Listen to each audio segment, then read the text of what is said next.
नमस्कार मेरे प्यारे दर्शकों। मैं हूं प्रवीण और आप सुन रहे हैं हॉरर कहानी। दोस्तों, कहानी को शुरू करने से पहले एक छोटी सी गुजारिश है। अगर आपको यह कहानी पसंद आती है तो एक कमेंट जरूर करें। आपकी प्रतिक्रिया हमारे लिए बहुत मायने रखती है। और हाँ, चैनल को सब्सक्राइब करना न भूलें ताकि ऐसी ही कहानियां आप तक लगातार पहुंचती रहें। तो चलिए अब बिना किसी देरी के कहानी को शुरू करते हैं। मेरा नाम कमलेश है। ज्यादातर लोग कहते हैं कि भूत, डायन, चुड़ैल, यक्षिणी और ऐसी कई सारी डरावनी चीजें इंसानों के खाली दिमाग की उपज हैं। बस कहानियां हैं जो रात में लोगों को डराने के लिए बना ली गई हैं। लेकिन इस धरती पर कुछ ऐसी अदृश्य सत्ताएं भी हैं जिनका अस्तित्व कहीं ना कहीं जरूर है। बस उन्हें देखने, महसूस करने की क्षमता या कहें किस्मत, वो बहुत कम लोगों के पास होती है। लोग इन्हें किस नाम से पुकारें ये उनकी मर्जी है। कोई चमत्कार कहता है, कोई प्रेत, कोई छाया, कोई बद्दुआ, कोई भूत कहता है, तो कोई कुछ।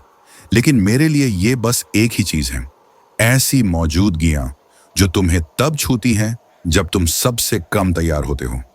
जिस चीज के बारे में मैं तुम्हें सुनाने वाला हूं वो सुनने में एक मनगढ़ंत कहानी लग सकती है, कोई हॉरर फिल्म जैसा प्लॉट लग सकता है। लेकिन मेरे लिए ये सब किसी कहानी की लाइन नहीं, मेरी जिंदगी की सच्चाई है।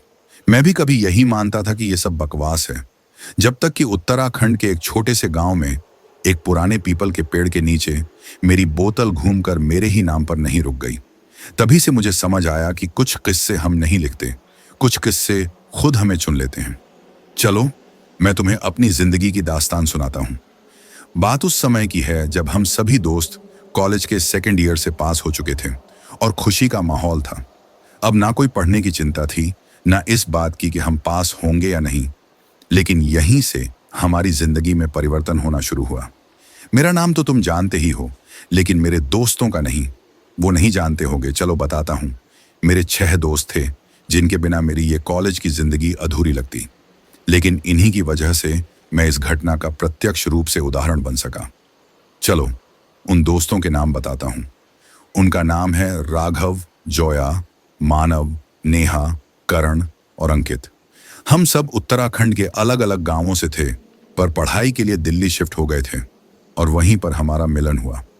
पहाड़ हमारे खून में था, पर शहर की भीड़ में कब कहां खो गए पता ही नहीं चला। जब हम एग्जाम में पास हो चुके थे तब हम उस रात राघव के फ्लैट पर इकट्ठे हुए थे और तय हुआ कि इस बार छुट्टियों में हम पहाड़ों पर चलेंगे। लेकिन सवाल यह था कि पहाड़ों में कहां जाएं। कोई भी अच्छी जगह नहीं मिली, क्योंकि हम पहले से ही आधी जगह घूम चुके थे और बची आधी जगह वहां जाने का मन नहीं था। ये नहीं पता कि क्यों, और असल में सबसे उन जगहों पर जाने से मना भी कर दिया। फिर बाद में डिसाइड हुआ कि हम सभी दोस्त एक दूसरे के गांव में जाएंगे। लेकिन फिर यह सवाल खड़ा हुआ कि किसके गांव जाएं, क्योंकि हर किसी का अपना पहाड़ी इलाका था और सबका अपने गांव को श्रेष्ठ बताने की गर्मी। जोया ने अपने गांव के पास की झील की तारीफ की।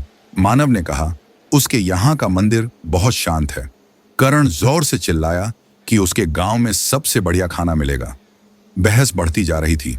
फिर पता नहीं उस राघव के दिमाग में क्या ख्याल आया। उसने एक खाली पानी की बोतल उठाई और बोला, बस करो यार, चलो इसे घुमाते हैं। जिस पर रुकेगी उसी के गांव चलेंगे। हम सब ने हंसते हुए हामी भर दी। राघव ने बीच में बोतल रखकर जोर से घुमाया। वो फर्श पर बहुत तेज गति में गोल गोल घूमती रही, तेजी से, फिर धीमी पड़ती गई। मेरा दिल धड़क रहा था। मुझे नहीं पता था क्यों, लेकिन मन के किसी कोने में उस समय एक अजीब सी बेचैनी थी। बोतल धीरे धीरे रुकने लगी और अंत में उसका मुंह सीधा मेरी तरफ इशारा कर रहा था। ये तो पता नहीं कि उस समय वो मेरे पर ही क्यों रुकी। किस्मत कहो या बदकिस्मती, मुझे अब अफसोस होता है कि उस समय वो बोतल मेरे पास क्यों रुकी। चलो कहानी से भटक रहे हैं, कहानी पर चलते हैं।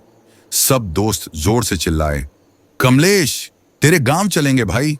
मानव ने कंधे पर हाथ रखकर मजाक में कहा, भूत प्रेत तो नहीं है तेरे गांव में। उस समय तो मैंने हंसने की कोशिश की, पर अब मुझे लगता है कि मानव की जबान काली थी, या सही में भगवान ने मेरे साथ यही तय किया था। चलो वापस कहानी पर आते हैं। मेरा गांव धर्मपुर बहुत सुंदर था। घने जंगल, साफ नदी, ऊंची चोटियां। लेकिन वहां एक पुरानी हवेली भी थी जिसे लोग उधर वाला घर कहते थे। वो हवेली मेरे दादा परदादा की थी, लेकिन कई सालों से बंद पड़ी थी। बचपन में मैं वहां कुछ महीने रहा था। पर मुझे बस धुंधली लेकिन अजीब सी यादें बची हुई थीं। अंधेरे कमरे, मोटी दीवारें और एक पुराना पीपल का पेड़ जिसके पास जाने से सब मना करते थे। मैं उस समय भी ऐसा ही कुछ सोच रहा था। फिर मैंने अपनी कल्पना को रोका। हाँ भाई, चलो, कोई दिक्कत नहीं, मेरे गांव में मजा आएगा। वैसे तो मैं उस समय उत्साह से भरा हुआ था, लेकिन अब मुझे वो नादानी लगती है। अगले 2 दिन में हम सब ने बैग पैक की, कुछ खाने पीने का सामान और टॉर्च, पावर बैंक वगैरह रख लिए। जोया ने तो अपने साथ कैमरा और ट्राइपॉड भी लाई। वो हर चीज को रिकॉर्ड करने की शौकीन थी। कहती थी, यार बाद में इन यादों को देखकर मजा आएगा। मानव ने भी अपनी हॉरर कहानियों की एक किताब खरीद कर साथ रख ली। करण अपने लाउडस्पीकर के साथ गाने बजाता रहा और नेहा चुपचाप अपनी छोटी सी पूजा की पोटली में माला और धूप रख रही थी। वो हमेशा से ही थोड़ी आध्यात्मिक थी। मंदिर में घंटों घंटों बिताना, कहीं कुछ दिखा नहीं तो हाथ जोड़ लेना, किसी अजीब सपने को सीरियस लेना, सब कुछ। जिस दिन हम निकले उस सुबह ठंडी थी, क्योंकि उस समय ठंड का मौसम चल रहा था। देहरादून तक तो हम बस में आए और वहां से हमने टैक्सी ले ली।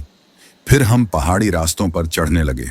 घुमावदार सड़कें, हरे भरे जंगल, बीच बीच में छोटे गांव और पुराने मकान, सब कुछ बहुत खूबसूरत लग रहा था। मानव गाने गा रहा था, करण चिल्ला चिल्ला कर सेल्फी ले रहा था, राघव ड्राइवर से बातें कर रहा था। सब बस मजे में थे। लेकिन जैसे जैसे हम धर्मपुर के करीब आते गए, मुझे अंदर से एक पुरानी भूली हुई याद की हल्की सी खरोंच महसूस होने लगी। सड़क के किनारे लगे पीपल के पेड़ मुझे अजीब तरह से देख रहे थे। हवा उनकी डालियों को हिला रही थी, पर आवाज बहुत धीमी थी, जैसे कोई फुसफुसाहट हो। ये तो मेरी अभी की सोच है, लेकिन उस समय ऐसा कुछ नहीं था। शाम ढलते ढलते हम धर्मपुर पहुंच गए थे। गांव छोटा था, पर बहुत शांत और सुंदर। पुराने पत्थर के घर, छतों पर सूखती मिर्चें, बच्चे गलियों में खेलते हुए। मेरे चाचा का घर गांव के बीच में था। उन्होंने हमारा गर्मजोशी से स्वागत किया। चाय पकोड़े के साथ हम सब बैठे और बातें होने लगी। करण ने पूछा, भाई यहां घूमने लायक क्या क्या है? मेरे चाचा ने नदी, जंगल, पास की पहाड़ी की बात की। लेकिन जब मैंने पूछा, वो हमारी पुरानी हवेली कैसी है, उधर चल सकते हैं क्या, तो उनका चेहरा थोड़ा बदल गया था। ऐसा लग रहा था कि कुछ गड़बड़ है। उस समय तो मुझे कुछ एहसास नहीं हुआ, लेकिन अब बहुत कुछ एहसास होता है। वो उस समय चुप हो गए, फिर बहुत देर बाद धीरे से बोले, वो जगह अब कोई नहीं जाता कमलेश, बंद पड़ी है और अच्छा होगा अगर वहां नहीं जाए। मानव ने हंसते हुए कहा, क्यों चाचा जी, भूत हैं क्या वहां? एकदम से चाचा का चेहरा बदल गया और बोले, तुझे कैसे पता? ये बोलते ही सभी का चेहरा कस गया। लेकिन फिर वो एकदम से बोले, अरे मजाक कर रहा हूं। सभी ये सुन हंसने लगे। मानव बोला, चाचा जी आप भी ना बहुत मजाकिया हो। फिर चाचा जी ने लंबी सांस ली और बात बदल दी, लेकिन मैंने उनके चेहरे पर डर की हल्की सी रेखा देख ली थी। फिर बातचीत चलती रही और रात हो गई। रात को खाना खाने के बाद हम सब एक कमरे में बैठे थे।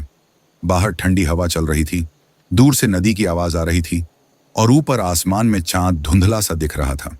मानव ने कहा, भाई यहाँ का माहौल तो बहुत डरावना है, रात में कुछ करते हैं ना, मजा आएगा। करण बोला, हाँ यार, कोई गेम खेलें, ट्रूथ डेयर या कुछ और। नेहा थोड़ी अनकंफर्टेबल लग रही थी, लेकिन बाकी सब राजी हो गए। राघव ने फिर से वैसी ही बोतल निकाली और बोला, चलो इस बार डेयर का गेम खेलते हैं। जिस पर बोतल रुकेगी उसे रात में बाहर किसी जगह अकेले जाना होगा। मानव ने मजाक में जोड़ा, हाँ, और वो जगह होगी कमलेश की उधर वाली हवेली। सब हंसने लगे, लेकिन मेरे पेट में गांठ सी बन गई। मैंने कहा, यार मजाक मत करो, वो जगह सच में बहुत पुरानी है। लेकिन करण ने चिढ़ाते हुए कहा, अरे डर गया क्या, भूत थोड़े होते हैं, ये सब खाली लोगों की उपज है। बोतल फिर से बीच में रखी गई। इस बार सबकी सांसें भी थोड़ी रुकी हुई थीं। राघव ने घुमाया, बोतल तेजी से घूमी, फिर धीमी हुई, और इस बार भी मेरी कसम, वो रुकी तो मुझ पर ही। मुझे उस समय तो अजीब नहीं लगा, लेकिन अब लगता है मेरी किस्मत कुछ समय के लिए टूर पर चली गई थी। फिर उस समय सबने ताली बजाई, हंसी के फव्वारे फूटे, लेकिन मेरे कानों में सब कुछ धुंधला सा लग रहा था, मानो किसी ने पहले से ही तय कर रखा हो कि मुझे ही जाना है। नेहा ने मेरी तरफ देखा और धीरे से कहा, कमलेश अगर नहीं जाना तो मत जा, हम समझेंगे। लेकिन मैं क्या करता, सबके सामने मना करता तो जिंदगी भर चिढ़ाते। मैंने मुस्कुराने की कोशिश की और कहा, ठीक है यार, चलते हैं, लेकिन तुम सब मेरे साथ चलोगे, अकेला नहीं जाऊंगा। करण बोला, हाँ भाई, सब जाएंगे, वीडियो भी बनाएंगे। उस रात हम सब ने तय किया कि अगली रात को पूरा ग्रुप उस पुरानी हवेली और पीपल के पेड़ तक जाएगा। मेरे चाचा को हमने बताया नहीं, वो मना कर देते। हम चुपचाप प्लान बनाते रहे, टॉर्च, कैमरा, थोड़ी हिम्मत और बहुत सारी बेवकूफ़ी लेकर। जब मैं उस रात सोने गया तो कमरे की खिड़की से बाहर दूर पहाड़ की तरफ देखा। अंधेरे में कहीं दूर जंगल के पार एक आकृति जैसी चीज दिख रही थी। शायद मेरी हवेली की, शायद सिर्फ पेड़ों की, लेकिन उस पल मुझे लगा जैसे वो आकृति मुझे देख रही हो, इंतजार कर रही हो कि कब मैं वापस आऊंगा। मैंने आंखें बंद कर लीं और सोचा, बस एक रात की बात है, सुबह सब नॉर्मल हो जाएगा। लेकिन अगर मुझे उस वक्त पता होता कि हमारा वहां जाना ही जिंदगी की सबसे बड़ी गलती होगी, तो हम वहां जाते ही नहीं। अगले दिन सुबह सब कुछ बहुत सामान्य लगा। धूप निकली हुई थी, पहाड़ साफ दिख रहे थे, गांव के बच्चे स्कूल जा रहे थे और चाची रसोई में पराठे सेंक रही थी। अगर तुम उस सुबह हमें देखते तो ऐसा लगता कि हमने कल कुछ प्लान बनाए ही ना हो। हम सब बरामदे में बैठे चाय पी रहे थे। करण मजाक कर रहा था, तो कमलेश महाराज, आज रात दरबार हवेली में ही लगेगा। मानव बीच बीच में भूतों वाली आवाज निकालता, मैं हवेली का बूढ़ा चौकीदार, और खुद ही हंसने लगता। मैं ऊपर से हंस रहा था, लेकिन अंदर से अजीब सा खालीपन लग रहा था। ये तो पता नहीं क्यों, लेकिन मुझे वो खालीपन अभी भी महसूस होता है। नेहा ने धीरे से पूछा, सच में जाना है क्या वहां? तेरे चाचा ने मना किया था ना? मैंने कहा, देख, अकेला होता तो नहीं जाता, पर तुम सब हो ना, और वैसे भी रात को ही जा रहे हैं, दिन भर नॉर्मल घूमेंगे। जोया बोली, हाँ, दिन में मैं व्लॉग बनाऊंगी, रात को स्पेशल एपिसोड। हवेली पर राज है एक अनोखी ताकत का। उसकी आंखों में एक्साइटमेंट था। उसे अभी ये सब बस कंटेंट लग रहा था। दिन हमने नदी के किनारे, खेतों और मंदिर में घूमते हुए निकाल दिया। लेकिन जैसे जैसे शाम पास आती गई, अंधेरी परत धीरे धीरे मेरे दिमाग पर चढ़ती गई। शाम को चाचा ने खुद कहा, रात में ज्यादा देर बाहर मत रहना, यहाँ जंगल में जानवर भी होते हैं। मैंने सिर हिलाया, पर असली जानवर तो शायद वो था जो हमसे आजाद होने वाला था। रात करीब 9 बजे हम सब कमरे में बैठे थे। खिड़की के बाहर हवा थोड़ी तेज थी, दूर कहीं कुत्ते भौंक रहे थे। राघव ने घड़ी देखी और बोला, चलें, वरना देर हो जाएगी और वापस आते आते रात के 2 बज जाएंगे। नेहा ने एक बार फिर घबरा कर कहा, मुझे अच्छा नहीं लग रहा कमलेश। मैंने उसकी तरफ देखा और बस इतना कहा, कुछ नहीं होगा, जल्दी जल्दी देखते हैं और लौट आते हैं। शायद मैं खुद को भी यही झूठ बोल रहा था। हमने 2 टॉर्च, एक लैंटर्न और जोया का कैमरा लिया। जोया ने कैमरा ऑन करके कहा, डे 1 धर्मपुर गांव की एक हवेली में हम जा रहे हैं, एक पुरानी हवेली देखने जिसमें वास है भूतों का। हम वहां जा रहे हैं। अगर कुछ मिला तो ये वीडियो कभी अपलोड नहीं होगी, समझ रहे हो ना? सब हंसे, मैं भी हंसा, लेकिन गला थोड़ा सूखा हुआ था। गांव के बीच वाली गली छोड़कर हम पीछे की पतली पगडंडी की तरफ मुड़ गए। वहां स्ट्रीट लाइट नहीं थी, बस कभी कभी किसी घर की खिड़की से आती हल्की पीली रोशनी दिख जाती। जैसे जैसे हम आगे बढ़ते, घर कम होते गए, पेड़ ज्यादा घने होते गए। टॉर्च की रोशनी हमारे कदमों के आगे आगे भाग रही थी और उसके बाहर सब कुछ काला था। थोड़ी देर बाद घर बिल्कुल खत्म हो गए। अब बस जंगल था, पतली मिट्टी की पगडंडी और दूर से आती झींगुरों की आवाज। चांद बादलों में छुप छुप कर निकल रहा था। बीच बीच में हल्की दूधिया रोशनी फूटती, फिर सब कुछ फिर से काला हो जाता। जोया बीच बीच में कैमरा घुमा रही थी, देखो कितना सिनेमैटिक लग रहा है। करीब आधे घंटे बाद हमें दूर से मेरी पुरानी हवेली की आकृति दिखी, काली, भारी और चुप। टूटी हुई छत, जालीदार खिड़कियां और सामने छोटा सा आंगननुमा हिस्सा। हवेली के बाएं तरफ थोड़ा हटकर वो पुराना पीपल का पेड़ खड़ा था, जिसकी शाखाएं रात के आसमान में किसी काले जानवर की टेढ़ी उंगलियों की तरह फैल रही थीं। वो पेड़ बहुत अजीब लग रहा था, उस समय भी और अभी भी। जैसे ही हम करीब पहुंचे, हवा अचानक और ठंडी हो गई। मेरी सांस से हल्की सी भाप निकलने लगी, जबकि थोड़ी देर पहले ऐसा नहीं था। पेड़ के नीचे मिट्टी हल्की सी उखड़ी हुई थी और वहां पुरानी राख, सूखे नींबू, टूटी मिर्चें और लाल सिंदूर के धब्बे दिख रहे थे। पीपल के तने पर लोहे की पतली जंजीर कुछ जगह से जंग खाकर कटी हुई सी लग रही थी और जड़ के पास मिट्टी में आधा गड़ा एक लोहे का छोटा त्रिशूल था। नेहा ने फुसफुसाकर कहा, यह सब किसी बांधने वाले कर्मकांड जैसा लग रहा है, इसे छूना नहीं चाहिए। उसकी आवाज कांप रही थी। मानव ने माहौल हल्का करने के चक्कर में कहा, अरे ये सब तो गांव वाले ड्रामे हैं, भूत भगाने के। करण, जो हमेशा सबसे ज्यादा अटेंशन का लालच करता था, बोला, रुको, मैं थोड़ी साफ सफाई कर देता हूं, वीडियो में अच्छे से दिखेगा। मैंने कहा, छेड़ मत यार, ऐसे ही रहने दे। लेकिन उसने सुना नहीं। करण पीपल के पास गया, पैर से मिट्टी को हल्का सा धकेलने लगा। जोया कैमरा लेकर पास चली गई। ये देखो, ऑथेंटिक हॉरर लोकेशन। वो हंस रही थी। करण ने झुककर त्रिशूल पकड़ लिया और हिलाने लगा। अगर ये सच में कुछ बांध रहा है तो आज सब फ्री हो जाएंगे। जैसे ही उसने त्रिशूल को जोर से खींचा, मिट्टी के अंदर से दबा हुआ घड़ा अपनी जगह से हिला और किनारे से फट गया।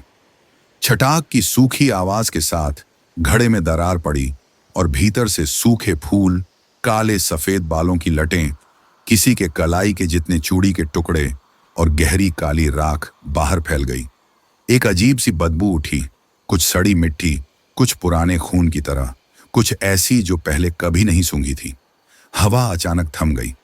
पेड़ों की पत्तियां हिलना बंद हो गईं, जैसे किसी ने एक पल के लिए पूरी दुनिया का पॉज बटन दबा दिया हो। दूर के झींगुर भी चुप हो गए। मेरे कानों में बस अपनी धड़कन की आवाज आ रही थी, थक थक थक थक। नेहा पीछे हटती हुई बोली, करण, तूने क्या किया? इसे हाथ मत लगा, बोला था ना, ये ठीक नहीं है। उसकी आंखों में लगभग आंसू थे। करण ने जबरदस्ती हंसने की कोशिश की। अरे कुछ नहीं हुआ, देख, बस पुरानी चीज है। उसने पांव से राख को हल्का सा परे करने की कोशिश की। तभी उसकी टॉर्च झपकी, एक पल के लिए बंद हुई, फिर से जली। उसी एक सेकंड के अंधेरे में मुझे साफ लगा कि पीपल के तने के पीछे से किसी ने झांक कर हमें देखा है। कोई चेहरा नहीं, बस दो हल्की चमकती आंखें, जैसे दूर से कोई बिल्ली देख रही हो, लेकिन वो आंखें इंसानी ऊंचाई पर थीं। जब टॉर्च फिर जली, वहां कुछ नहीं था, सिर्फ पेड़ की खुरदरी छाल।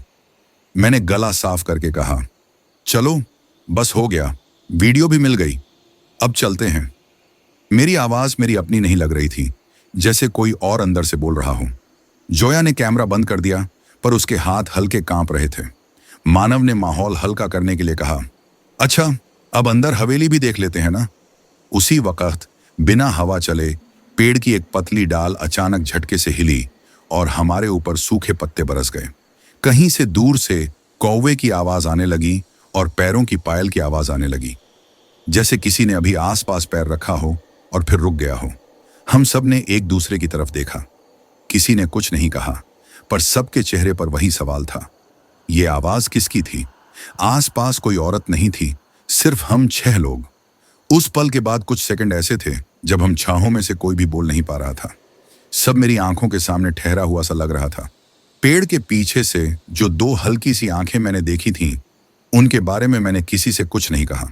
शायद मुझे खुद ही यकीन नहीं था कि मैंने सच में कुछ देखा या दिमाग ने खेल खेला। करण ने जबरदस्ती हंसने की कोशिश की। चालू हो गया भूतों का सिस्टम, चलो अब हवेली एक्सप्लोर करते हैं। उसकी आवाज में वो यूजुअल कॉन्फिडेंस नहीं था, हल्की सी टूटन थी। राघव ने टॉर्च हवेली की तरफ घुमाई। टूटी खिड़कियों से काली खाली आंखें हमें देखती लग रही थीं। दरवाजा आधा टूटा, आधा झुका हुआ था। हवा एकदम बंद थी, लेकिन फिर भी अंदर की तरफ जाले धीरे धीरे हिल रहे थे, जैसे किसी ने अभी अभी उनमें से गुजरने की कोशिश की हो। मैंने गहरी सांस ली। नहीं यार, आज नहीं, बहुत देर हो रही है, चाचा पकड़ लेंगे तो और बुरा होगा। सच तो ये था कि चाचा से ज्यादा मुझे खुद से डर लग रहा था। नेहा ने तुरंत हाँ में सिर हिलाया। हाँ, वापस चलते हैं प्लीज। जोया ने कैमरा थोड़ा नीचे कर लिया। ठीक है, दूसरे दिन हॉन्टेड हाउस टूर कर लेंगे। जोया ने उस घर का नाम अब हॉन्टेड हाउस रख दिया था, और वह ये भी बोली थी कि कंटेंट तो यहां से भाग नहीं रहा। उस समय तो हमने बिना और बहस के वापस गांव की तरफ चलना शुरू कर दिया। पीछे मुड़कर देखने की हिम्मत मुझ में नहीं थी, न मुझे लग रहा था कि और किसी में पीछे देखने की हिम्मत होगी। लेकिन फिर भी एक बार मैंने हल्का सा सिर घुमाया। पीपल की शाखाएं ऐसे खड़ी थीं जैसे किसी ने हाथ फैलाकर हमें रोकने की कोशिश की हो। तभी मुझे एक परछाई दिखी जो उस पेड़ से भी बड़ी लग रही थी। वो परछाई अजीब सी लग रही थी। तभी एक कौवा आया और उसी पेड़ पर बैठ गया। मुझे लगा वो परछाई उसी कौवे की होगी। मैं फिर वापस आगे देखने लगा। गांव की पहली पीली लाइट दिखते ही सबकी सांस थोड़ी हल्की हुई। घर के आंगन में पहुंचकर सबने एक दूसरे को देखा और करण ने बोला, किसी को मत बताना, नहीं तो मैं पूरे कॉलेज में फैला दूंगा कि तुम डर के मारे एक हवेली में नहीं जा पाए। उसने मुस्कुराने की कोशिश की। मैंने भी हल्का सा हंसकर कहा, हाँ बाबा, नहीं बताएंगे। हम समय पर पहुंच गए थे और फिर खाना खाकर सोने चले गए। लेकिन रात में जब मैं बिस्तर पर लेटा, कमरे में हल्की पीली ट्यूबलाइट जल रही थी। खिड़की से बाहर काला पहाड़ दिख रहा था। तब मेरे दिमाग में वो घड़ा, वो बाल और वो पायल की हल्की छनन बार बार घूम रही थी। काफी देर तक मैं बस करवटें बदलता रहा। राघव मेरे साथ वाले बिस्तर पर था, गहरी नींद में। बाहर कहीं दूर से कुत्तों के भौंकने की आवाज आ रही थी, बीच बीच में चुप्पी। मैंने खुद से कहा, उस समय वो कुछ नहीं था, बस दिमाग का वहम है। और शायद तभी पहली बार वो मेरे सपने में आई। पता नहीं कब आंख लगी, पर अचानक मैं अपने ही घर के आंगन में खड़ा था। वही पुरानी हवेली, वही पीपल, बस सब कुछ थोड़ा ज्यादा साफ, जैसे किसी ने ब्राइटनेस बढ़ा दी हो। हवा बिल्कुल नहीं चल रही थी, लेकिन मेरे चेहरे पर किसी के सांस लेने की ठंडक महसूस हो रही थी। मैंने नीचे देखा। मेरे पैरों के पास वही टूटा हुआ घड़ा रखा था, पर इस बार वो खाली नहीं था। उसके अंदर किसी की उंगलियां दिख रही थीं, पीली पतली लंबी उंगलियां, जो धीरे धीरे घड़े की गोलाई पकड़कर बाहर आने की कोशिश कर रही थी। मैं पीछे हटना चाहता था, पर पैर जैसे जमीन में धंस गए थे। तभी मेरे दाएं तरफ से पायल की आवाज आई, इस बार बहुत साफ, छन छन छन, जैसे कोई कदम दर कदम मेरी तरफ बढ़ रहा हो। मेरा गला सूख गया, आवाज नहीं निकली। गर्दन अपने आप दाएं तरफ घूमने लगी। मैंने उसे पूरा नहीं देखा, बस आधा। लाल साड़ी का पल्लू, पांव तक गिरते काले बाल और गोरा चमकता हाथ जिस पर लाल चूड़ियों की कतार थी। उसके पांव जमीन को छू ही नहीं रहे थे, बस हवा में थोड़ी ऊंचाई पर रुके थे। लेकिन फिर भी हर कदम पर पायल की आवाज आ रही थी। वो मेरे बिल्कुल पास आकर रुक गई। उसका हाथ आगे बढ़ा, मेरी ठोड़ी के पास हवा को हल्का सा छुआ, जैसे किसी ने बिना छुए तुम्हारे चेहरे के बहुत पास हथेली घुमा दी हो। रीढ़ की हड्डी तक एक ठंडी सिहरन उतर गई। एक मीठी पर बहुत अजीब सी आवाज आई, इतनी पास कि लगता था सीधे कान के अंदर से निकली हो। कमलेश शाह। मैंने वहीं आंख खोल दी। सीना जोर जोर से उठ गिर रहा था, गला सूखा हुआ था, टी शर्ट पसीने से भीगी हुई थी। कमरे में ट्यूबलाइट अभी भी जल रही थी। सभी खर्राटे ले रहे थे। सब कुछ नॉर्मल सा लग रहा था, पर मेरे कानों में अभी भी वो एक शब्द गूंज रहा था, कमलेश। वैसे ही मीठा, वैसे ही ठंडा। मैं उठकर बैठ गया। पानी की बोतल से 2-3 घूंट ली। खिड़की से बाहर देखा। गांव सो रहा था, बस दूर कहीं किसी के घर से रोशनी की पतली सी लकीर दिख रही थी। मैंने घड़ी देखी, रात के लगभग 3 बजे थे। मैं वापस लेटने ही वाला था कि दरवाजे के बाहर से बहुत हल्की सी आहट आई, जैसे कोई नंगे पांव मिट्टी के फर्श पर धीरे धीरे चल रहा हो। शायद चाची या चाचा होंगे, मैंने खुद से कहा। लेकिन तुरंत बाद उसी आहट के साथ एक और चीज सुनी, पायल की बहुत धीमी दबी दबी सी झंकार। मैं एकदम जम गया। दिल इतनी तेज धड़क रहा था कि जैसे मेरा ये आखिरी समय होगा। लेकिन मुझे कुछ नहीं हुआ। आवाज बहुत हल्की थी, जैसे कोई दरवाजे के ठीक बाहर खड़ा हो। एक कदम आगे, एक पीछे, बस उतना। 2-3 सेकंड बाद वो आवाज बंद हो गई। मैंने हिम्मत करके धीरे धीरे बिस्तर से पैर नीचे रखे दरवाजे के पास गया। हाथ आगे बढ़ाकर कान लगाया। बाहर पूरा सन्नाटा था। फिर भी ऐसा लगा जैसे दूसरी तरफ कोई खड़ा हो। दीवार के इस पार मैं, उस पार वो। मैंने दरवाजा नहीं खोला। शायद तुम्हें लगे कायरता थी, लेकिन उस वक्त ऐसा महसूस हो रहा था कि जैसे ही कुंडी घुमाऊंगा, सामने जो होगा उसे वापस कभी दिमाग से नहीं निकाल पाऊंगा, या जिंदा ही ना बच पाऊं। मैं वापस बिस्तर पर आकर लेट गया। चादर सिर तक खींच ली, जैसे बच्चा डर कर करता है। सुबह जब आंख खुली, कमरे में हल्की धूप आ रही थी। राघव खिंचाव ले रहा था।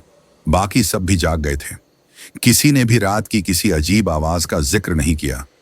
न किसी ने पायल सुनी, न किसी ने किसी को चलते हुए महसूस किया।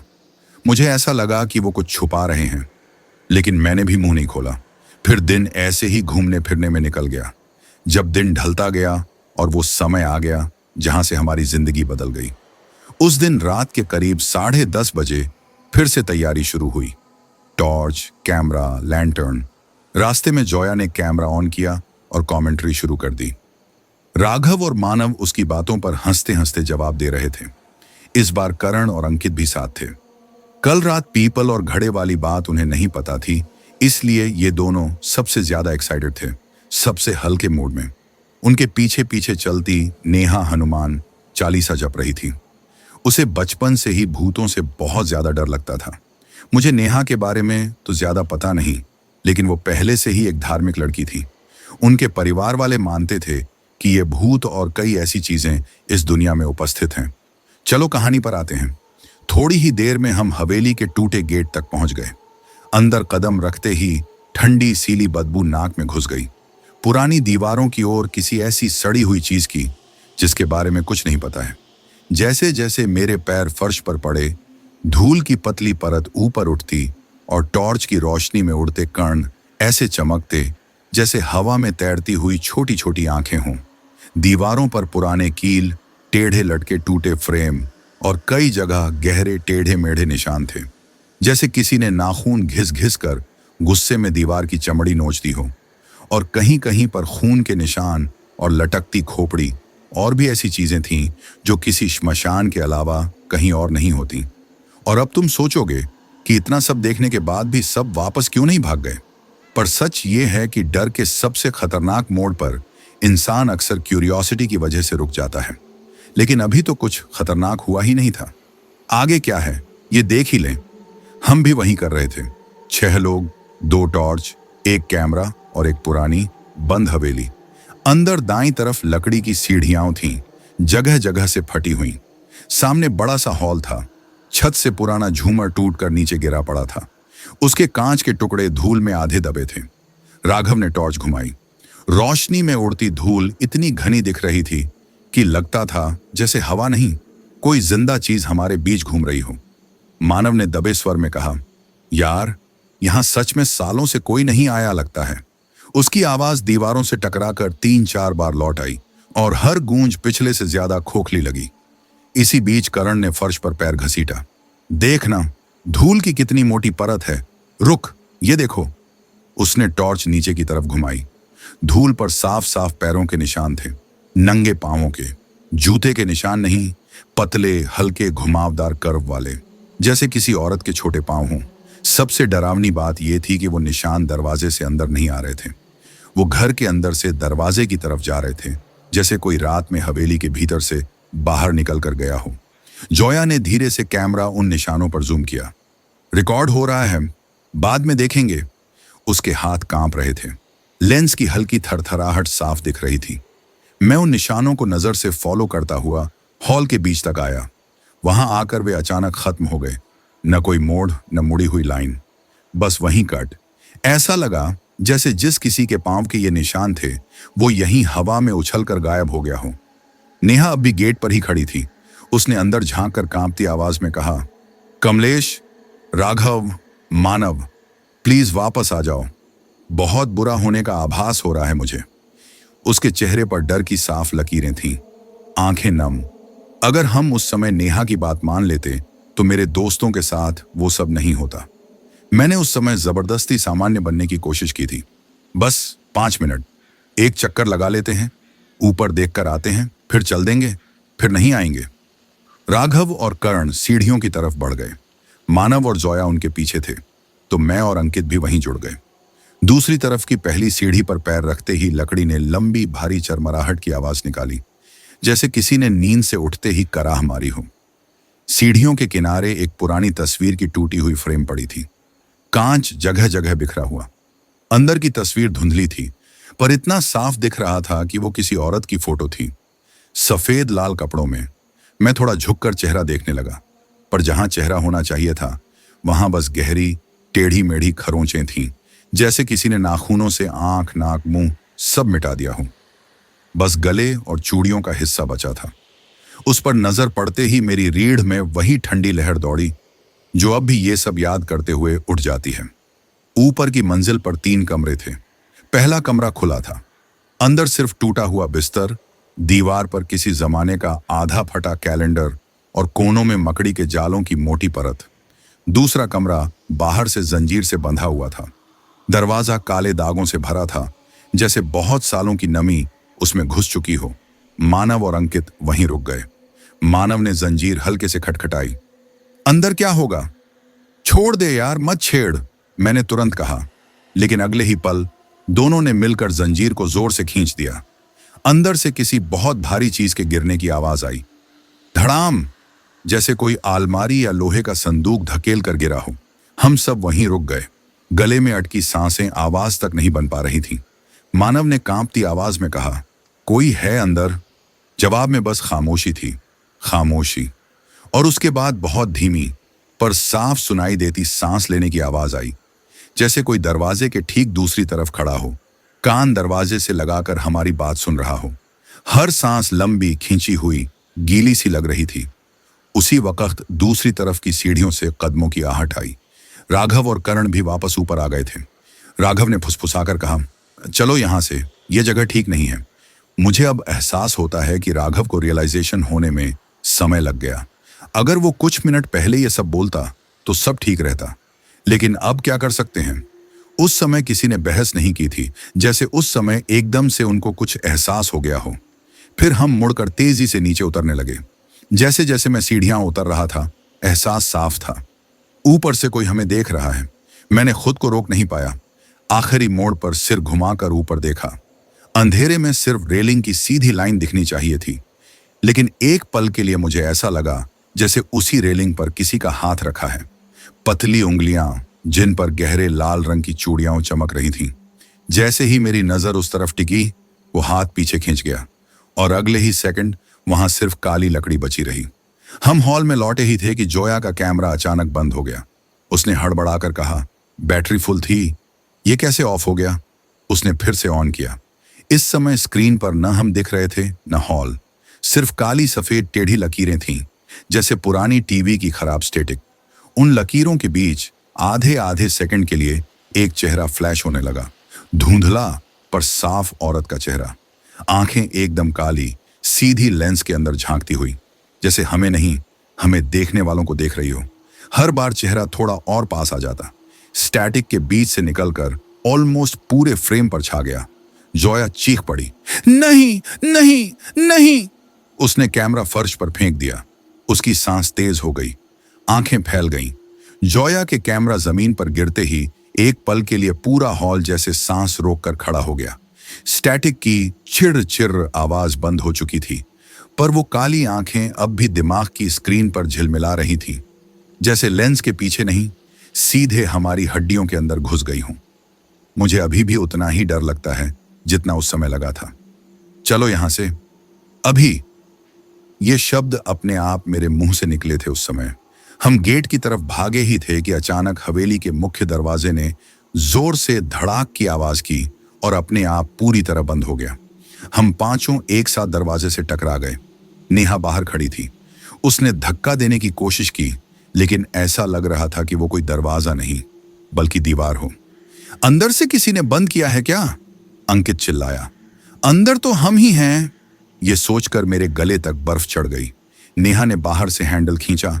हम अंदर से धक्का देते रहे, पर दरवाजा हल्का भी नहीं हिला। ऊपर की लकड़ी की बीम चरमराई, जैसे किसी ने पूरे ढांचे पर हाथ रखकर कसकर पकड़ लिया हो। मैंने पुकारा, नेहा, तू भाग जा और चाचा को यह सब बता। उसी वक्त उसके ठीक पीछे से पायल की बहुत हल्की आवाज आई, बस 2 छन छन। और मुझे उस समय ऐसा लगा नेहा ने पलटकर किसी को देखा। वो कुछ बोलना चाहती थी, पर उसके गले से कोई आवाज नहीं आई।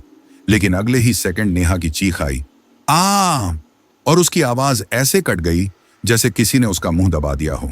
नेहा! सभी दरवाजा पीटते रह गए। कोई जवाब नहीं। बस कुछ सेकंड बाद खिड़की के ऊपरी हिस्से से किसी चीज के घिसटने की आवाज आई, जैसे किसी को बालों से पकड़कर पत्थर पर घसीटा जा रहा हो। उस पल समझ आ गया, बाहर भी सेफ नहीं, अंदर भी नहीं। मैं कुछ कह पाता उससे पहले ही दरवाजे के ठीक बीच में भीतर की तरफ से लकड़ी ऐसे उभरी जैसे किसी ने बाहर से मुक्का मारा हो। एक झटका लगा और हम सभी, मैं, राघव, मानव, अंकित, जॉया, करण फर्श पर पीछे की तरफ उछल कर गिरे। मेरी सांस एक पल को रुक गई, सीने में जलन सी हुई। दरवाजे की कुंडी अपने आप घूमी। धीरे धीरे बहुत नाप कर दरवाजा भीतर की तरफ खुला। फर्श पर पड़े पड़े मैंने ऊपर देखा। चौखट के बीच में नेहा खड़ी थी, या फिर कहें बस शरीर उसका था। वहां जहां उसकी आंखें होनी चाहिए थीं, मुझे दो गहरी गंदी काली गोलाइयां दिखीं, जिनमें हल्की लाल चमक तैर रही थी, जैसे किसी और की आंखें उसके अंदर से झांक रही हों। उसके होंठों पर हल्की टेढ़ी मुस्कान थी, जो नेहा वाली बिल्कुल नहीं थी। मैं उठने की कोशिश कर ही रहा था कि अचानक, जैसे किसी ने मेरी कमर पर लात मारी हो, मैं एकदम से फिर फर्श पर जा गिरा। वही झटका बाकियों को भी लगा। हम चारों अलग अलग दिशा में फर्श पर फेंक दिए गए, जैसे किसी बच्चे ने खिलौनों को दूर दूर पटक दिया हो।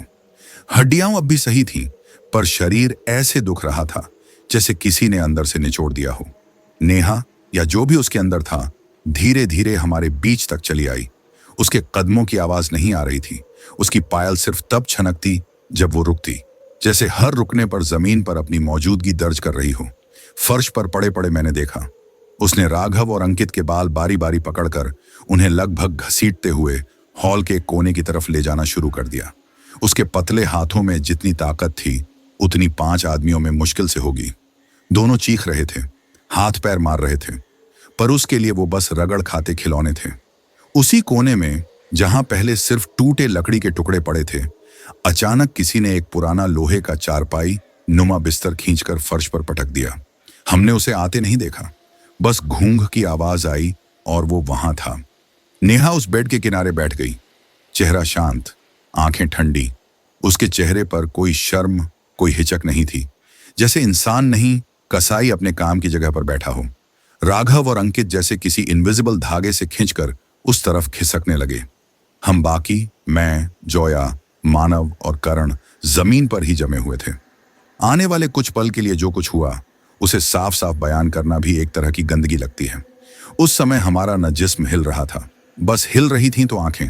लेकिन तुम सोचोगे, हमने वो देखते हुए आंखें बंद क्यों नहीं कर ली? हमने करने की कोशिश की थी, सच में की थी, लेकिन जब हमने पलके नीचे दबाने की कोशिश की तो पलकें भी बंद नहीं हुई और मेरे कानों में ये गूंज रहा था, देखो, सब देखो। क्या लगता है ये कोई गलत काम है? नहीं, कोई गलत काम नहीं है, सभी देखो। उस समय को बयान करना मुश्किल है। बस इतना समझ लो कि वो नेहा का शरीर इस्तेमाल कर रही थी, पर हर हरकत, हर नजदीकी ऐसा लग रहा था जैसे कोई कंट्रोल कर रहा हो।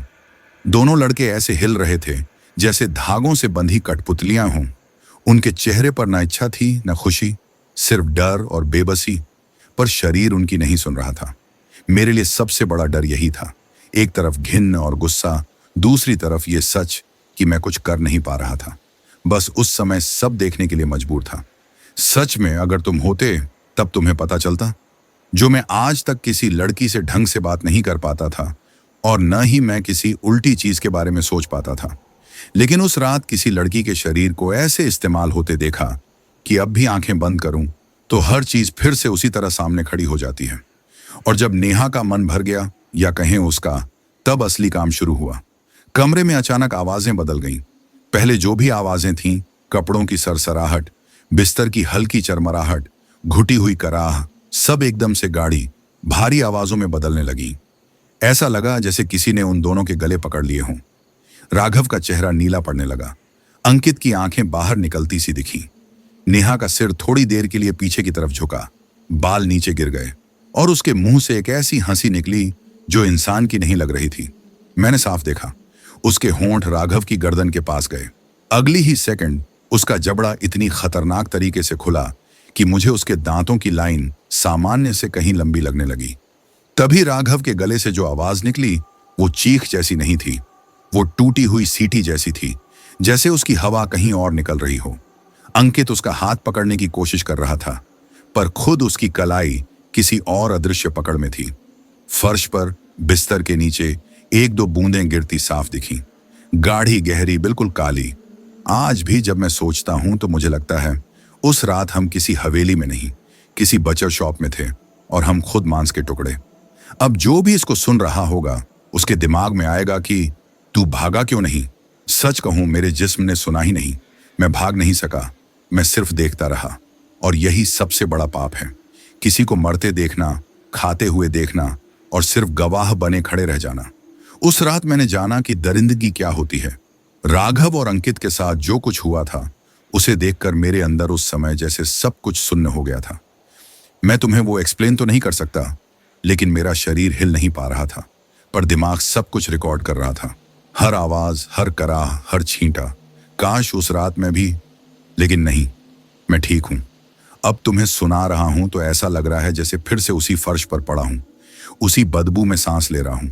बिस्तर के पास कुछ देर तक बस टूटती फूटती आवाजें आती रहीं, फिर सब शांत हो गया। हवा भारी हो चुकी थी, सांस लेना मुश्किल। मैं फर्श पर पड़ा छत देख रहा था और छत मुझे। अचानक मुझे एहसास हुआ कि कमरे में अब सिर्फ 2 नहीं, 3 सांसें चल रही हैं। मेरी, मानव की, जोया की और एक चौथी जो किसी इंसान की नहीं थी।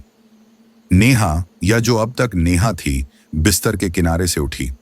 उसके बाल चेहरे के आधे हिस्से पर गिरे हुए थे, होंठों पर लाल सा दाग था, पर उसकी सांस बिल्कुल स्टेडी थी, जैसे उसने अभी कोई घिनौना काम नहीं पूजा की हो। उसने बड़ी शांति से अपनी साड़ी का पल्ला ठीक किया, जैसे कुछ खास हुआ ही ना हो। उसकी नजर सीधे मेरी तरफ आई। उस एक पल के लिए मुझे लगा कि ये कौन है, लेकिन उसकी आंखें सामान्य नहीं थीं। उसकी आंखों में जो चमक थी, उसमें भूख थी, और वो भी वैसी नहीं जो खाना न मिलने से आती है। वो थी हवस की। सबसे मजा लूंगी, सब मरेंगे। उसकी आवाज कमरे के हर कोने से एक साथ गूंजी। करण दीवार के पास बैठा कांप रहा था। ये क्या था? तू तू नेहा है ना? बोल ना कुछ। अभी करण की आवाज में डर था। उसने मुस्कुराकर करण की तरफ देखा और 2 कदम में उसके सामने पहुंच गई। वो नीचे झुकी, उसके गाल पर बहुत हल्के से उंगलियां फेरते हुए बोली, तुम लोग तो खुद आए थे ना मेरे घर, तुमने ही मुझे आजाद किया। करण की आंखों में डर के साथ साथ एक पल को वही पुराना एटीट्यूड भी लौट आया। तू तू इंसान नहीं है, इंसान ही थी कभी, उसने बहुत धीमे से कहा। अब जो हूं वो तुम सब ने मिलकर बनाया है। इसी बीच मानव मेरी तरफ रेंगता हुआ आया। कमलेश, कुछ कर, ये सब गलत है, हम सपने में है ना? मैं उसके सवाल का जवाब नहीं दे पाया। सच ये था कि अगर ये सपना होता तो शायद इतना साफ, इतना गंध से भरा ना होता। चलो, वो हंसी। अब अगला खेल। उसने करण की कलाई पकड़ी। इस बार उसने नखरीली हरकत नहीं की, सीधे लोहे की पकड़ लगाई। करण ने छुड़ाने की पूरी कोशिश की, लेकिन उसकी उंगलियां ऐसे जमी रहीं जैसे उसकी हड्डियों में धंस गई हों। उसके चेहरे पर तकलीफ साफ थी, पर उसकी आंखों में कुछ और भी था, जैसे कोई नजर उसकी अपनी नहीं रह गई हो। वो उसे घसीटती हुई हॉल के बीचों बीच ले आई। उसी समय, जैसे हवेली ने हमारा डर समझ लिया हो, उसी साइड से पुराना लोहे का पलंग खुद ब खुद फिसलता हुआ आगे आया और घूम की आवाज के साथ उनके ठीक पास रुक गया। नेहा फिर पलंग पर बैठ गई और फिर वही सब हुआ जो इससे पहले हुआ था। पहले करण के साथ, फिर मानव के साथ। और जोया का पता नहीं, मैं उससे पहले भाग गया था। वो मैं बताता हूं कैसे। जब वो मानव के साथ वो सब कर रही थी, तब ऊपर से हवा में कुछ लाल लाल सा तैरता हुआ दिखा। पहले तो मुझे लगा ये आंखों का धोखा है, फिर ध्यान से देखा, वो एक पुरानी लाल चुन्नी थी जो ऊपर बैल्कनी या किसी कील से अटकी हुई होगी। पर बात यह थी कि वहां ऊपर कोई धूप, हवा कुछ भी नहीं था। फिर भी चुन्नी एकदम धीरे धीरे मेरे ऊपर तैरती हुई नीचे आने लगी, जैसे किसी ने उसे बहुत सोच समझकर मेरी तरफ धकेला हो। वो सीधे मेरे चेहरे की तरफ बढ़ी। मैं चाहकर भी पीछे नहीं हट सका। चुन्नी पूरी फैलकर मेरे ऊपर आ गिरी, चेहरे, कंधे, सीने पर, और 1 सेकंड के लिए सब कुछ लाल हो गया। उस लाल के अंदर से एक झटका सा आया, जैसे किसी ने मेरी नसों पर चिपकी जकड़न को नाखून से खुरच दिया हो। पहले उंगलियों में झुंझुनी हुई, फिर कंधों में, फिर पैरों में। मैंने महसूस किया कि मेरी उंगलियां हिल रही हैं। अगर मैं पीछे मुड़कर देखूं तो वो चुन्नी ही मेरी उद्धारकर्ता थी। एक चुन्नी ने मुझे आजाद किया था, पर जैसे ही मैं हिलने लगा, मेरे अंदर एक ही बात गूंजी, भाग अभी, वरना तेरा भी वही हाल होगा जो उनका हुआ। मैंने पूरी ताकत से करवट बदली। हाथ कांप रहे थे, घुटनों में जान नहीं थी। फिर भी मैं खिड़की की तरफ रेंगने लगा। पीछे से मैं उसकी हंसी और अपने दोस्तों की घुटती हुई आवाजें सुन रहा था, पर इस बार मैं रुकने नहीं वाला था। हॉल के कोने में एक बड़ी जालीदार खिड़की के पास गया, जिस पर पहले से ही कांच थोड़ा टूटा हुआ था। मैंने पास पड़े लकड़ी के टूटे टुकड़े को पकड़ा और पूरी ताकत से जाली पर दे मारा। ठाक! पहली बार में कुछ नहीं हुआ। दूसरी बार मारते ही कांच बिखरने की आवाज आई। ठंडी रात की हवा का एक तेज झोंका अंदर आया, जिसमें पीपल की गंध, जली लकड़ी और थोड़ी सी आजादी मिली हुई थी। मैंने खिड़की के नीचे की दीवार पकड़ी और खुद को ऊपर खींचा। कांच के टुकड़े मेरी हथेलियों और पेट में घुस रहे थे, पर उस वक्त दर्द से ज्यादा डर बड़ा था। पीछे से पायल की आवाज अचानक तेज हो गई। छन छन छन छन। अब ये दूर से आती हुई नहीं, ठीक मेरे पीछे, बिल्कुल कान के पास वाली थी। किसी की ठंडी सांस मेरी गर्दन के पीछे लगी। तभी एक फुसफुसाहट निकली, बच गया लड़के। ये सुनते ही मेरी रूह कांप गई। अगला पल बस धुंधला है। मैं हवेली की खिड़की से आधा लटका, आधा गिरा और फिर जमीन पर धड़ाम से आ गिरा। सांस उखड़ गई। कुछ सेकंड तक आंखों के सामने तारे घूमे। मैंने पीछे देखने की हिम्मत नहीं की। मैंने किसी तरह खुद को घसीटते हुए गांव की तरफ चलना शुरू किया। पैरों के नीचे कांट डूब रहा था, घुटनों से खून बह रहा था, सांस टूटती जा रही थी। मैं अपने आप को खुशनसीब मानूं या बदकिस्मत, मेरे सारे दोस्त वहीं थे। उस रात अगर मैं पीछे देखता होता या वहीं रह जाता तो शायद ये कहानी आज तुम तक पहुंचती ही नहीं। मैं उसके बाद कैसे न कैसे चाचा के घर के पास पहुंचा तो दरवाजे के बाहर रखी खाली बाल्टी से टकरा गया और उस आवाज से अंदर से चाचा की नींद खुली। कौन है? मैं कुछ बोल नहीं पाया, बस दीवार से टिक कर नीचे बैठ गया। दरवाजा खुला, चाचा बाहर आए। मुझे उस हालत में देखकर उनके मुंह से पहली आवाज निकली, हे भगवान। उन्होंने बिना कुछ पूछे मुझे अंदर खींचा। किसने किया ये? बाकी सब कहाँ हैं? मैं सिर्फ इतना कह पाया, हवेली अंदर। फिर गला बैठ गया।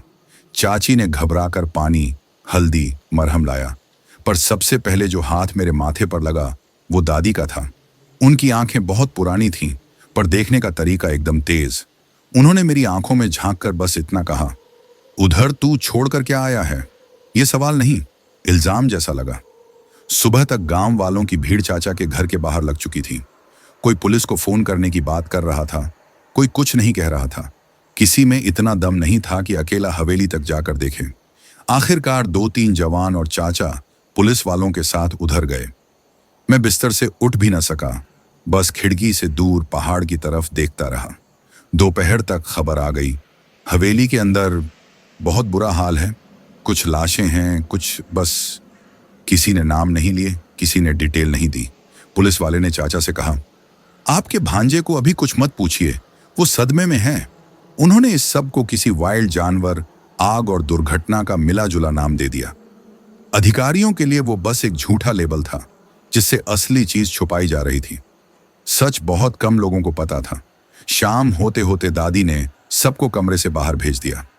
सिर्फ मैं, दादी और कोने में जलती छोटी सी दिया। उन्होंने धीरे से कहा, तू जिस चीज से भाग के आया है ना, वो इस गांव की नई नहीं, बहुत पुरानी मेहमान है। मैंने कांपती आवाज में पूछा, आप जानती हैं उसके बारे में? उन्होंने सिर हिलाया। हाँ, ये जो कहानी है, ये दादी ने उस रात मुझे धीरे धीरे सुनाई थी और अब वही बात वैसे ही तुम्हें सुना रहा हूं। सब कुछ सच। दादी बोली, धर्मपुर के किनारे एक लड़की रहती थी, नाम था लीला। ना बहुत अमीर ना बहुत गरीब, बस इज्जतदार। उसके बाप के पास थोड़ी जमीन, 2 गायें और पुराना घर था। लीला पढ़ी लिखी थी, मंदिर में भजन गाती, औरतों को पढ़ना सिखाती, इसलिए गांव में लोग उसकी इज्जत करते थे। उसकी शादी पास के कस्बे के एक सीधे साधे लड़के से लगभग तय थी। घर में बात चल रही थी, सबको लगता था इसकी जिंदगी बस शादियां, रिश्तों, खेत खलिहान के बीच आराम से निकल जाएगी। फिर एक दिन अंग्रेज साहब आए, जमीन नापने, कागज देखने, पर नजर हर जवान चेहरे पर टिक जाने वाली।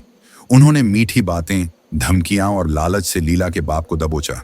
कभी स्कूल का वादा, कभी जमीन छीनने का डर, और धीरे धीरे लीला तक पहुंच बना ली। एक रात बहाने से उसे कस्बे के बंगले ले जाया गया। जो वहां हुआ वो जबरदस्ती और धोखे का मिला जुला झड़ था। वो लौटी तो जिंदा थी, पर दादी के शब्दों में असली लीला वहीं उसी कमरे में दफन हो गई थी। गुस्सा, तड़प और शाप। उस रात के बाद वो हर आदमी की आंखों में वही गंदगी देखती जो उस साहब की नजर में थी। उसे लगा मर्दों के लिए औरत बस शरीर है, बस एक चीज। वो रातों को अजीब अजीब तरीके से घर से निकलने लगी, किसी की नजर से, किसी अदृश्य खिंचाव से मर्दों की तरफ चली जाती। गांव वालों को बस इतना दिखा कि ये लड़की बिगड़ गई है। लोगों ने उसे पापिन कहा, रिश्ता तोड़ दिया।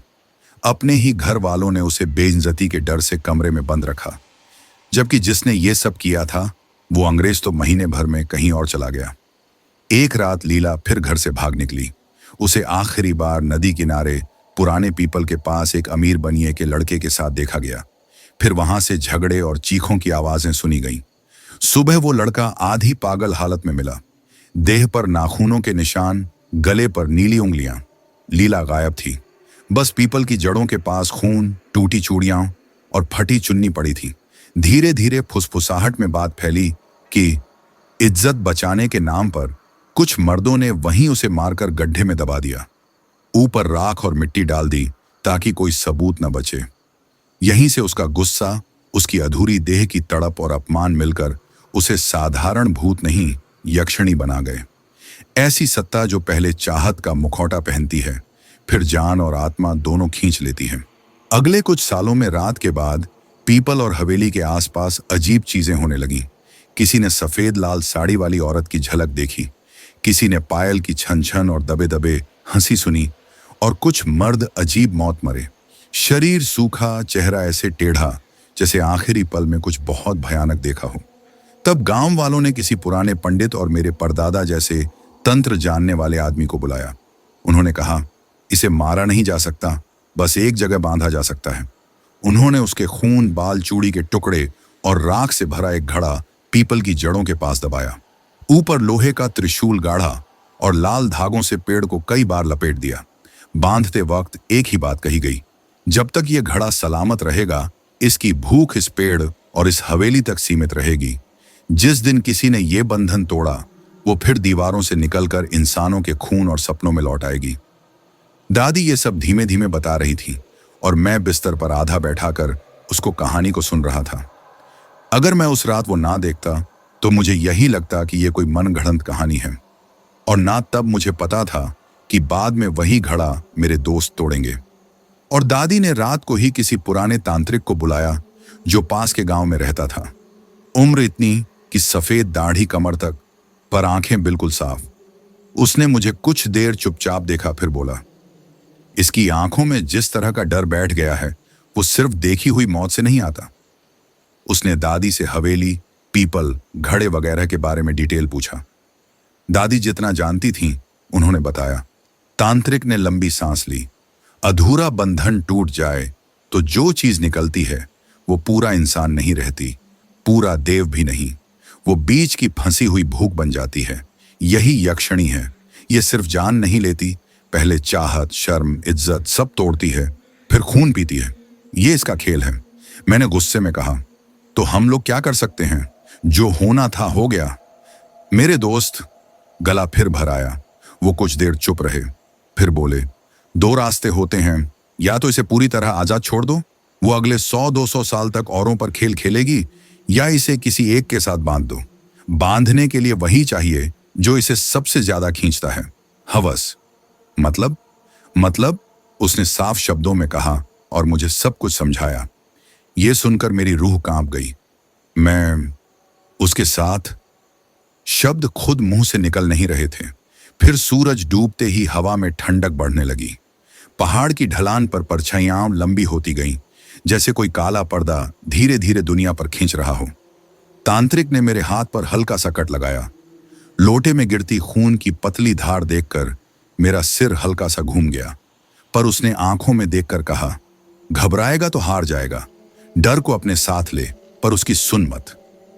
रात के करीब 11 बजे हम दोनों चुपचाप पीपल की तरफ निकले, उसी पगडंडी पर जहां से वह कल भागते भागते लौटा था। और जब मैं पीपल के पास पहुंचा तो तांत्रिक ने एक गोल घेरा बनाया। राख, लाल धागा, कुछ अजीब से बीज और लोहे के छोटे टुकड़े। उसने मुझे उस घेरे के बीच बैठने को कहा। मैं मिट्टी पर बैठ गया। पीठ के पीछे पीपल का मोटा तना था, जिसे छूने भर से ऐसा लगा जैसे किसी ठंडी देह से सट गया हूं। तांत्रिक ने धीमी आवाज में मंत्र पढ़ना शुरू किया। शब्द आधे समझ में आते थे, आधे बस कंपन की तरह कानों से टकराकर भीतर उतर जाते थे। उसने मेरे हथेली को वापस काटा और उससे फिर खून निकाला और जड़ों पर टपकाया। खून मिट्टी में मिलते ही एक कच्ची सी लोहे की गंध हवा में तैरने लगी। अब तू उसे बुला, उसने कहा, नाम लेकर, जैसे वो तुझे बुलाती रही है। गला सूख गया था, पर मैं जानता था ये पल टालने से कुछ नहीं बदलेगा। मैंने आंखें बंद की, गहरी सांस ली और उतनी ही धीमी आवाज में एक शब्द बोला, लीला। हवा पहले थोड़ी ठंडी हुई, फिर अचानक एक झोंका ऐसा आया कि दिए की लौ लगभग बुझ गई। पेड़ की सबसे ऊंची डालें हिलीं, जबकि नीचे की हवा स्थिर थी। मेरे कानों में एक हल्की सी ज्ञानफोड़ आवाज हुई, जैसे किसी ने बहुत दूर कहीं से पायल की पहली छन बजाई हो। आंखें खोली तो सामने पहले कुछ नहीं दिखा, बस अंधेरे में घुली मिली हवेली की परछाई और बीच में अकेला पीपल। फिर जैसे किसी ने बहुत धीरे धीरे पर्दा हटाया हो, उसी अंधेरे से लाल का एक पतला सा टुकड़ा निकलता दिखा। वो सामने आई तो ऐसा लगा जैसे अंधेरे को किसी ने लाल रंग में निचोड़ दिया हो। साड़ी का पल्लू पहले दिखा, फिर धीरे धीरे उसमें से उसका चेहरा, बाल और आंखें बनते गए। उसकी आंखें सीधी मेरी आंखों में नहीं, मेरे अंदर कहीं और घूर रही थीं, जैसे सीने के आर पार देख रही हो। उसने मुंह से साफ शब्द नहीं बोले, बस एक लंबी खिंची हुई सांस निकली, जिसमें मेरा नाम टूटा फूटा घुला हुआ था। तांत्रिक की मंत्र वाली आवाज उसी समय और तेज हो गई, पर उसके लिए वो शोर शायद मक्खियों की भिनभिनाहट से ज्यादा कुछ नहीं था। वो मेरे बनाए घेरे के ठीक सामने आकर रुक गई। उसके पांव जमीन को छू नहीं रहे थे, फिर भी जहां वो रुकती वहां की मिट्टी थोड़ी धंस जाती। हवा अचानक बहुत भारी हो गई, हर सांस अंदर जाते ही पत्थर जैसी लगती थी। अगले ही पल ऐसा लगा जैसे कोई ठंडी गंदी चीज सीधे मेरे सीने के अंदर घुसने लगी हो। बिना छुए मेरी गर्दन खुद ब खुद पीछे की तरफ झुकने लगी, जैसे किसी ने ठोड़ी पकड़कर जबरदस्ती ऊपर कर दी हो। आंखें यूं ऊपर चढ़ रही थीं कि बस सफेदी दिखे और शरीर अंदर से लकड़ी की तरह जकड़ गया। मैं बैठा था, पर अपने ही शरीर पर मेरा हक नहीं था। उसका चेहरा मेरे इतना पास था कि अगर मैं हिल पाता तो बाल छू सकता था। उसके होंठ हिल नहीं रहे थे, लेकिन दिमाग के अंदर साफ साफ एक बात बज रही थी, मैं भी बाकियों जैसा हूं। कानों के दोनों तरफ सीटी जैसी तेज आवाज भर गई, जैसे ऊपर किसी ने दो बड़े पत्थर रगड़ दिए हों।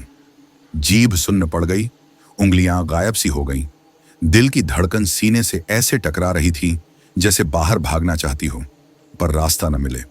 उसी वक्त तांत्रिक की चीखती हुई आवाज गूंजी, मंत्र नहीं, सीधा हुक्म, हाथ नीचे, अभी।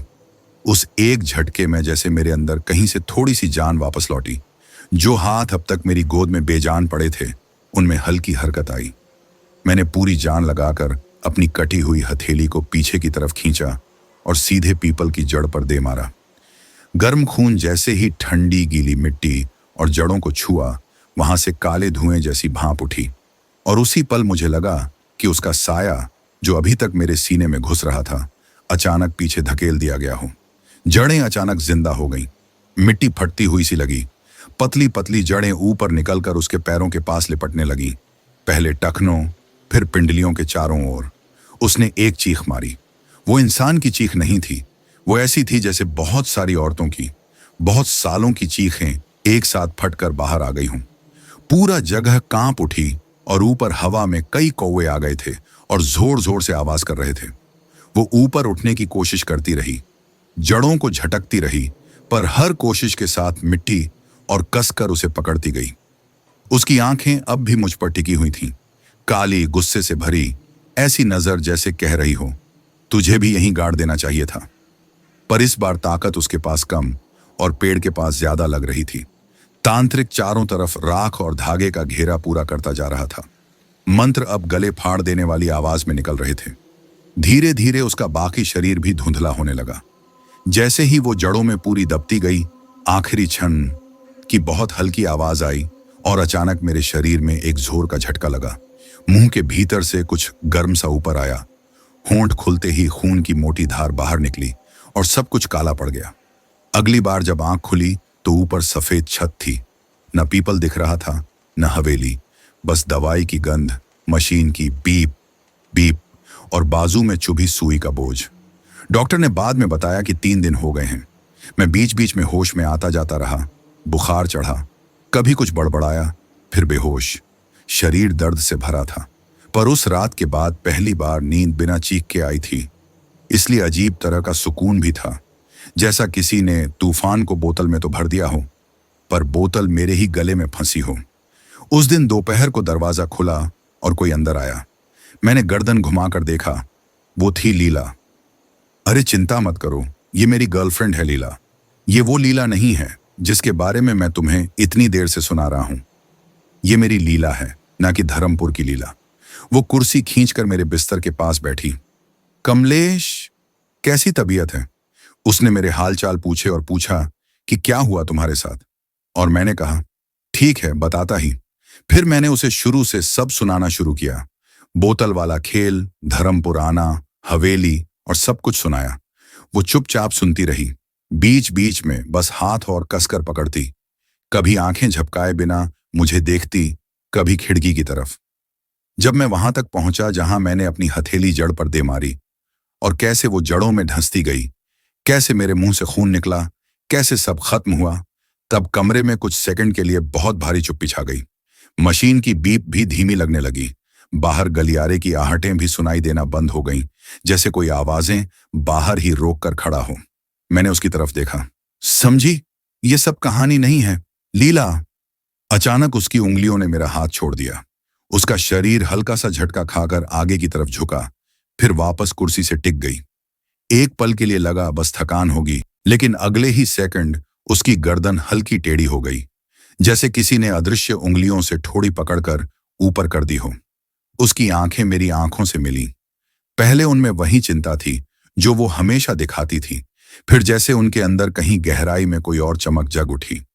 पुतलियां काली थीं, पर किनारों पर बहुत हल्की सी वही गंदी सी दमकती चमक जो मैंने हवेली में पहली बार लीला में देखी थी। कमरे की ट्यूबलाइट नॉर्मल थी, पर उसके चेहरे पर परछाइयां अपने आप गहरी हो गईं। उसके होंठ बिना हिले बस बहुत हल्की, ऑलमोस्ट न दिखने वाली मुस्कान आई, वैसी नहीं जो मेरी लीला की थी, वैसी जो धर्मपुर की लीला की थी। तभी अचानक खिड़की के शीशे पर फिर से हल्की धुंध जमा होने लगी, और उस पर दो पतली जानी पहचानी लकीरें ऊपर से नीचे की तरफ खिंच गईं।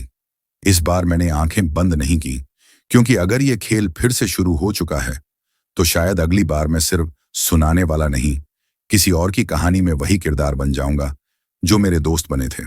कमरे में कहीं बहुत हल्की छन की आवाज आई। लीला, जो कुर्सी पर बैठी थी, ज्यादा कुछ नहीं बोली, बस थोड़ा आगे झुकी। बाल उसके चेहरे पर आए और उसकी आंखों के अंदर की चमक थोड़ी और गहरी हो गई। बाकी तुम खुद समझ लो। कुछ डर ऐसे होते हैं जिन्हें जितना कैद करते हो वो उतना ही नया चेहरा पहनकर वापस आ जाते हैं, कभी लाल साड़ी में, कभी हॉस्पिटल के कपड़ों में, पर नाम तुम्हें हमेशा पहले से पता होता है।